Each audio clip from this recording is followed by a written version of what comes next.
Guys, welcome to Edu Medicine. तो हम unit 30 कर रहे थे। 30 जो कि आपके सोशल मूवमेंट्स का चैप्टर है, आपके सोशोलॉजी ऑफ इंडिया का MSO 04 का पेपर। एक पार्ट ऑलरेडी चैनल पे आपको मिल जाएगा, सेकंड पार्ट हम डिस्कस कर रहे हैं। इसमें हम चीज़ें डिस्कस करेंगे, इस एस्पेक्ट को समझने की कोशिश करेंगे कि जो पुराने वाले सामाजिक आंदोलन थे या आंदोलन थे वो कैसे थे और नए वाले कैसे हैं। ठीक है, पुराने और नए, old and new type of social movements को समझेंगे। तो स्टार्ट हम ओल्ड सोशल मूवमेंट से करते हैं। तो जो पुराने यानी मान के चलिए जो 1950s से पहले जो आंदोलन हुआ करते थे, उनका मेजर जो एम्फोसिस होता था वो क्लास स्ट्रगल होता था। यहाँ पे कार्ल मार्क्स को आप याद कर सकते हैं, जो कि कैपिटलिज्म या इंडस्ट्रियलाइजेशन की वजह से हुआ होता था। देखिए, इसमें ये भी हो सकता था ओल्ड सोशल मूवमेंट में कि कोई इंसान मतलब मान लीजिए कि खेतीहर है और वो किसी जमींदार की ज़मीन पे काम कर रहा है और उसके साथ बहुत उत्पीड़ना हो रही है और सबके साथ हो रही है जो भी खेतीहर है, तो वो उस जमींदार के खिलाफ आंदोलन कर देंगे, इस टाइप का।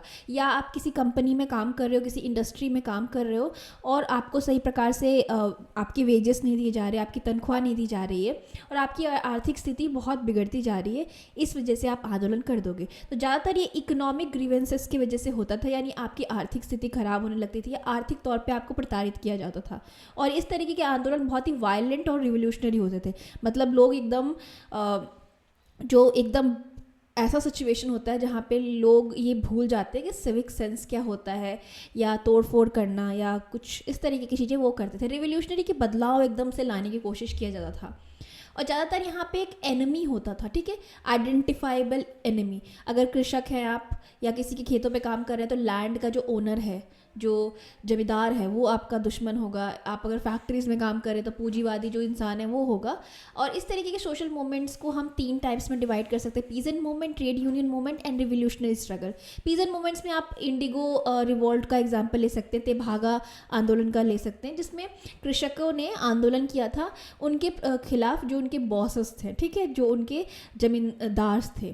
ट्रेड यूनियन का मूवमेंट को टेक्सटाइल वर्कर्स का जो स्ट्राइक था मुंबई में, उसका एग्जाम्पल आप ले सकते हैं कि किस तरीके से टेक्सटाइल वर्कर्स को बहुत ज़्यादा समय तक काम करवाया जाता था, तनख्वाह नहीं दी जाती थी अच्छी। तो इसके लिए रिवोल्यूशनरी नेशनलाइट मूवमेंट को आप एग्जाम्पल ले सकते हो। जब भी हम न्यू सोशल मूवमेंट की बात करते हैं, post industrial, post materialistic era 1970s 80s के बाद उभर के आता है, ठीक है। और इसका मेजर अगर फोकस हम देखें तो identity, human rights, gender equality होता है कि हमारी आइडेंटिटी, जैसे LGBTQ की अलग आइडेंटिटी हो सकती है। ह्यूमन राइट्स कि हर व्यक्ति को सेम प्रकार के अधिकार प्राप्त हो, जीने का अधिकार, रहने का अधिकार, साफ हवा का अधिकार, इस तरीके के। जेंडर यानी जेंडर इक्वालिटी हो। और हम यहाँ पे एनवायरनमेंट की भी बात कर रहे हैं। ये वायलेंट उतने नहीं होते हैं बट इशू बेस्ड होते हैं। कोई ना कोई हम समस्या को उजागर करने की कोशिश करते हैं। और डिसेंट्रलाइज भी हो सकता है। डिसेंट्रलाइज आजकल आपने देखा होगा, मी टू मूवमेंट कोई बहुत ज़्यादा रोड पे नहीं उभरा था, कहीं कहीं लोगों ने धरना वगैरह दी थी, बट इंटायरली डिजिटल था। ऐसे बहुत सारे मूवमेंट होते हैं कि जो डिजिटल भी चल रहे होते हैं और ऑफलाइन भी लोग धरना दे रहे होते हैं। तो इस तरीके के होते हैं डिसेंट्रलाइज। ये नहीं है कि एक ही जगह पे लोग इकट्ठा हुए हैं। एनवायरमेंटल मूवमेंट्स में आप चिपको मूवमेंट, नर्मदा बचाओ आंदोलन का एग्जाम्पल ले सकते हैं। फेमिनिस्ट मूवमेंट में वुमेन रिजर्वेशन बिल की मूवमेंट की आप एग्जाम्पल ले सकते हैं। एंटी ग्लोबलाइजेशन मूवमेंट में जो कि protest against World Trade Organization के खिलाफ होता है, या मैकडोनाइजेशन का जो प्रोसेस है उसके खिलाफ होता है, ठीक है। राजेंद्र सिंह ने 2 types of new social movements हमें बताया है। एक इंक्लूजन के बेस्ड है, जिसमें हम फोकस करते हैं कि ह्यूमनिस्टिक और नॉन वायलेंट गोल्स हो, जैसे कि गांधीयन सर्वोदय, दलित राइट्स। और मतलब बेसिकली इस मोमेंट में हम बात करते हैं कि जो पूरा मनुष्य है या पूरा संसार है या पूरा समाज है, उसका उदय हो या उसका मतलब भला हो, इसमें हम सबकी बात कर रहे हैं। जो एक्सक्लूसिव मूवमेंट्स होते हैं, इसमें एनिमी या आउटसाइडर होता है, ठीक है।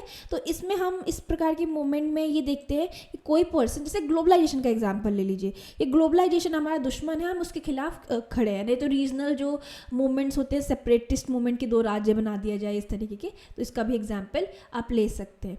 अब जो ओल्ड सोशल मूवमेंट था और न्यू सोशल मूवमेंट है, उसके बीच में डिफरेंसेस क्या है। तो देखिए, जो ओल्ड सोशल मूवमेंट्स हुआ करते थे, पुराने जो आंदोलन हुआ करते थे, वो क्लास स्ट्रगल पे बेस्ड थे, इकोनॉमिक इनइक्वालिटी पे बेस्ड थे, जैसे मैंने ऊपर आपको एक्सप्लेन किया।